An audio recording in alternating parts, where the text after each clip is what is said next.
Masa Paskah merupakan momentum untuk menghayati anugerah keselamatan dalam Kristus. Namun, keselamatan yang dikerjakan Allah tidak hanya tertuju pada manusia, melainkan juga mencakup seluruh ciptaannya. Sebagaimana kisah Nuh yang diselamatkan bersama ciptaan lain, karya penebusan Kristus juga memulihkan alam semesta.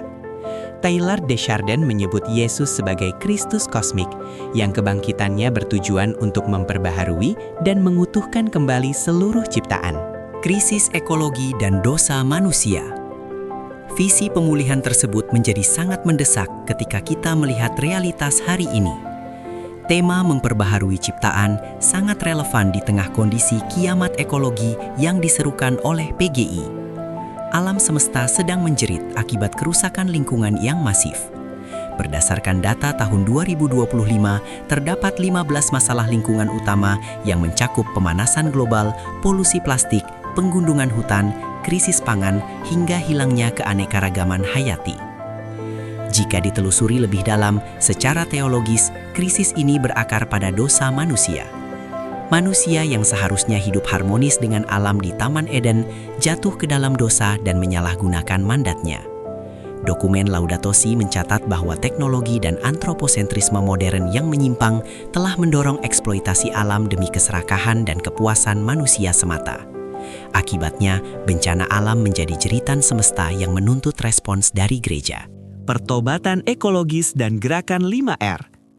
Merespons jeritan alam tersebut, menyambut Paskah 2026, gereja menyerukan pertobatan ekologis. Ini adalah bentuk pertobatan integral yang menyentuh aspek lingkungan, sosial, dan ekonomi. Pertobatan ini harus diwujudkan dalam aksi nyata melalui gerakan 5R selama masa Prapaskah dan seterusnya. 1. Reduce, pengurangan. Mengurangi konsumsi barang yang tidak ramah lingkungan seperti penggunaan plastik sekali pakai dan membawa tempat minum tumbler sendiri. 2. Reuse, guna ulang. Memanfaatkan kembali barang-barang bekas, misalnya menggunakan dekorasi lama untuk keperluan Paskah. 3. Recycle, daur ulang. Mengolah sampah menjadi barang bernilai guna atau jual, seperti melalui bank sampah.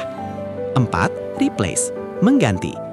Mengganti barang yang mencemari lingkungan dengan alternatif yang lebih ramah lingkungan. 5. Replant, menanam kembali. Melakukan penanaman pohon atau tanaman pangan untuk kebutuhan sehari-hari. Langkah-langkah konkret di atas bukan sekadar aksi sosial, melainkan respons iman. Secara teologis, penderitaan Yesus di kayu salib memiliki dimensi solidaritas dengan alam. Keserakahan manusia yang mengeksploitasi bumi pada hakikatnya sedang menyalibkan kembali Sang Pencipta. Jeritan Yesus di salib mewakili jeritan para korban ketidakadilan ekologis, mereka yang kehilangan hutan, air bersih, dan masa depan. Kebiasaan buruk manusia seperti membuang sampah sembarangan adalah bentuk partisipasi dalam melukai Sang Penebus. Namun kebangkitan Yesus, Matius 28 ayat 1-10, yang akan kita songsong membawa pengharapan. Perubahan hari Sabat menjadi hari Minggu, menyimbolkan tatanan baru dan pembaharuan ciptaan berkat kebangkitan Kristus. Oleh karena itu, masa Prapaskah ini mengajak umat untuk tidak hanya merenung, tetapi mulai bertindak sebagai agen perubahan yang memulihkan bumi, mempersiapkan diri menyambut kebangkitannya, dengan mengembalikan ciptaan Allah menjadi sungguh amat baik kembali. Saudara-saudari terkasih, perjalanan menuju Paskah baru saja dimulai.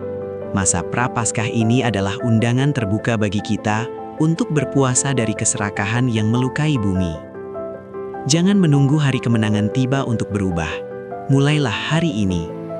Mari jadikan 40 hari ke depan sebagai langkah awal pertobatan ekologis kita. Terapkan gerakan 5R dalam keseharian sebagai wujud doa yang nyata. Sehingga kelak saat Fajar Paskah menyingsing, kita tidak hanya merayakan kebangkitan Kristus, tetapi juga turut merayakan kebangkitan alam yang mulai pulih karena kasih kita. Selamat memasuki masa Prapaskah. Selamat membarui bumi.